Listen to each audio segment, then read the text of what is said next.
Hi everyone, we are here right now in Cold Lake and it's early in the morning. It's like 9 o'clock.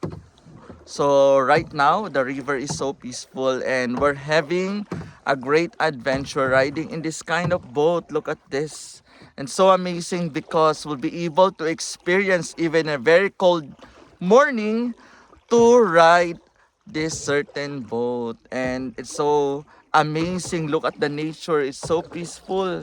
We're gonna have a great adventure today riding in this kind of boat only here in Cold Lake in Alberta, Canada. So what are you waiting for? Come and join us next time and you will see this beautiful and wonderful boat riding only here in Cold Lake. Ate Joy and Kuya William, yay! This is it!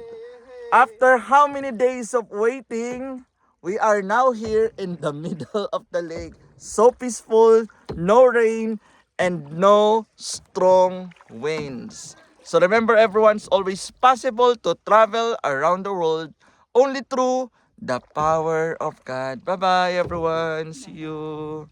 Yay!